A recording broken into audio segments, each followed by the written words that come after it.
నమస్తే, welcome to YoYo TV. Chhattisgarh లో ఏదైతే ఆపరేషన్ కగార్ ఏదైతే కాల్పులు జరుగుతూ ఉన్నాయి, సో అక్కడ ఉన్న మావోయిస్టులందరినీ కూడా ఆ పోలీస్ బలగాలు కాలుస్తూ ఉన్నారు. సో మరి దాన్ని ఆపేయాలి, అక్కడ ఉన్న ఆదివాసులపై దాడి చేస్తున్న ఆ మావోయిస్టుల పేరుతో ఆదివాసులను అంతం చేసే పని చేస్తూ ఉన్నారంటూ కూడా కొన్ని సంఘ నాయకులు కూడా ఇక్కడ వచ్చి మాట్లాడుతూ ఉన్నారు. సార్ మరి ఏంటి ఆపరేషన్ కగార్ పేరిట కూడా అక్కడ చాలా భారీ ఎత్తున కూడా కాల్పులు జరుగుతూ ఉన్నాయి, చాలా మందిని ఇప్పటికే చంపేసిన పరిస్థితి మనం చూసాం. సో ఏం చెప్తున్నారు మీరు, ఎందుకు ఆపేయాలని చెప్పేసి నిరసన చేస్తా ఉన్నారు? మనది ఒక ప్రజాస్వామిక దేశం.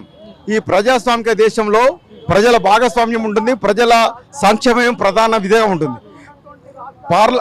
పాలక పార్టీలు, పార్లమెంటు పార్టీలు విఫలమైన చోట సాయుధ పోరాటంగా రాజకీయ పార్టీలు వచ్చినాయి. మావోయిస్ట్ పార్టీ కూడా రాజకీయ పార్టీ, కానీ దాన్ని సాయుధంగా చేస్తుంది. దాన్ని నేరంగా పరిగణించడం కాదు. వాళ్ళు నేర చర్యలు చేస్తే మీరు శిక్షించండి, మేము కాదంటలేము. కానీ ఏదైతే వాళ్ళు ఇప్పుడు దండకార్యంలో ఉండి వాళ్ళు 50 ఏళ్లుగా ఉద్యమిస్తున్నారు, వాళ్ళు అక్కడ ఉన్నారని చెప్పి సాగ్గా చూపెట్టి ఆదివాసులను హత్య చేస్తున్నారు.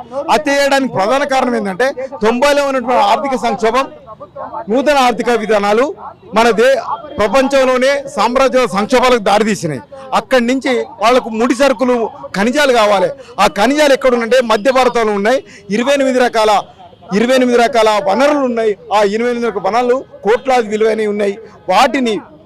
వాటిని సామ్రాజ్యవాదులకు అప్పగించడానికి, కార్పొరేట్లకు అప్పగించడానికి ప్రభుత్వాలు చేస్తున్న ప్రజలపై యుద్ధమే ఆపరేషన్ కగార్. నిజంగానే మావోయిస్టులు ఉన్నది, మావోయిస్టులు ఉంటే మిమ్మల్ని ఏం చేస్తున్నారు? 2004లో చర్చలు జరిగినాయి. 3-6 నెలల కాలం శాంతియుతం పరిస్థితులు కొనసాగినాయి. అట్లా చర్చలు జరపాలని వాళ్ళే ప్రతిపాదన పెట్టారు కదా. నువ్వు చర్చలు జరపకుండా ఏం చేస్తున్నారు? చర్చలు జరపడం వల్ల ఒక శాంతియుత వాతావరణం చెల్లుతుంది, ఆదివాసుల హత్యాకాండ అవుతుంది, లేకపోతే మహిళలపై సాంఘిక అత్యాచారకాండ ఆడుతుంది. ఇవన్నీ కదా మేము అడిగి హక్కుల సంఘాలుగా మమ్మల్ని వెళ్ళనియ్యవు, నిజాలు తెలియనియ్యవు. అక్కడ ఉన్నటువంటి ఖనిజ సంపదను కార్పొరేట్లు అప్పచేయడం కోసం ఒక 600 క్యాంపులు పెట్టారు. 6 లక్షల బలగాలు దింపిండ్రు. అందులో మన దేశానికి చెందిన అన్ని సశస్త్ర బలగాలన్నీ ఉన్నాయి. మళ్ళా అది హెలికాప్టర్లు వాడుతున్నారు, యుద్ధ విమానాలు వాడే స్థితికి వస్తున్నారని మాట్లాడుతున్నారు. కర్రెగుట్ట సంబంధించిన గుట్ట మీద కూడా 300కు పైగా మావోయిస్టులు ఉన్నారంటూ కూడా చెప్తారు. 300 నిజంగానే ఇప్పుడు ప్రభుత్వం అన్నట్టు 300 మరి 200 400 ఉండొచ్చు, మేము అభ్యంతరం ఉండవచ్చు. కాగా ఉంటే వాళ్ళని చంపడం కన్నా వాళ్ళను శాంతియుతంగా డైలాగ్ చెప్పి వాళ్ళని మీరు ఇంకొకటి, మీరు వాళ్ళని చుట్టక ముందే ఒక శాంతి చర్చకు సిద్ధమని ప్రకటించినప్పుడు మీరెందుకు శాంతికి ముందుకు వస్తలేరు? నిజంగానే హింసాకాండ అటు జరిగినా ఇటు జరిగినా వ్యక్తులు మరణిస్తారు, మనుషులు మరణిస్తారు కదా. దాన్ని కోరుకొని మన వ్యక్తం ప్రజాస్వామ్యం, మీరు చర్చలు జరపచ్చు కదా. ఎందుకు మీరు చర్చలు జరపలేరు? నిజంగా మావోయిస్టుల హింసాకారులని ఇంతకాలం అన్నావు, కానీ ఇప్పుడు ప్రభుత్వం హింసాకారులు కదా, ప్రభుత్వం హింస కోరుకుంటుంది కదా. వాళ్ళు శాంతి చర్చలు కోరుకుంటున్నప్పుడు నువ్వెందుకు స్పందించడం లేదు? మనకు శాంతి చర్చలకు ఆయుధం అడ్డంకి కాదని 2004లో వైఎస్ఆర్ ప్రభుత్వం తేల్చి చెప్పింది. మరి ఒక ప్రభుత్వం తేల్చి చెప్పిన ఆయుధం అడ్డంకి కాదనేది నువ్వెందుకు మాట్లాడతావు? ఎందుకంటే ఏ ప్రభుత్వం వచ్చినా విదేశీ కంపెనీలతోటి మన ఒప్పందాలు చేసుకుంటున్నాం. ఒక ప్రభుత్వం ఒప్పందం చేసుకుంటే ఇంకో ప్రభుత్వం కొనసాగించినప్పుడు వైఎస్ఆర్ ప్రభుత్వం ఒప్పందం చేసుకున్నట్టు ఏది ఆయుధం అడ్డంకి కాదన్నప్పుడు నీకెందుకు ఆయుధం అడ్డంకి అవుతుంది?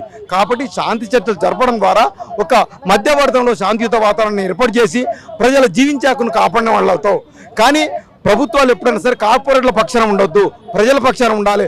ఇంకొక ముఖ్యమైన విషయం ఏంటంటే దేశంలో ఉన్న అన్ని ప్రతిపక్ష పార్టీలకు మధ్య భారతంలో జరుగుతున్న నరసంహారం మీద మాట్లాడి పాలక పక్షాన్ని, ప్రభుత్వాన్ని నిలదీసే అధికారం ఉంది. మీరు నిలదీసకపోతే మీరు కూడా ఆ అంతక పార్టీ, అంతక ప్రభుత్వంకు చేర్చరిగినట్టే.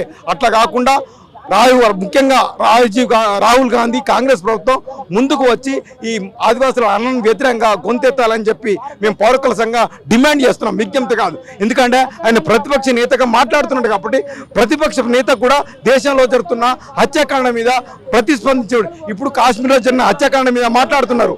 మరి వాళ్ళు ఉగ్రవాదులు మళ్ళీ అది పచ్చని అడవుల్లో నెత్తురు వెలుగుతున్నారు. ఇప్పుడు కూడా పచ్చని అడవుల్లో నెత్తురు వెలుగుతున్నది, నెత్తురు కారుతున్నది. ఇది ఇప్పుడు కాదు, 7 కాలంగా 15 ఏళ్ల కాలంగా కారుతున్నది. మీరు ఎందుకు స్పందించడం లేదు? ఇదే రాహుల్ గాంధీని ప్రశ్నిస్తున్నా, కాంగ్రెస్ పార్టీని ప్రశ్నిస్తున్నా. మీరు మాట్లాడాలి కదా. ఇప్పుడు కాశ్మీర్లో ఉగ్రవాదులు 20 మందిని చంపగానే మీరు మాట్లాడింది కదా. నువ్వు 470 మంది చంపినప్పుడు నువ్వెందుకు ఇంతకాలంగా 15 ఏళ్ళ నుంచి రాహుల్ గాంధీ మాట్లాడతలేదు? ఇది అంటే ఆదివాసులు అంటే మనుషులు కాదా? అంటే ఆదివాసుల పట్ల నీకు బాధ్యత లేదా? నువ్వు ప్రతిపక్ష నేత కాదా? దీన్ని వెంటనే కాంగ్రెస్ పార్టీ గుర్తించి రాహుల్ గాంధీ గుర్తించి ఆదివాసుల పక్షాన మాట్లాడాలి, మధ్య భారతంలో శాంతియుత నెలకొల్పాలని చెప్పి డిమాండ్ చేస్తాం.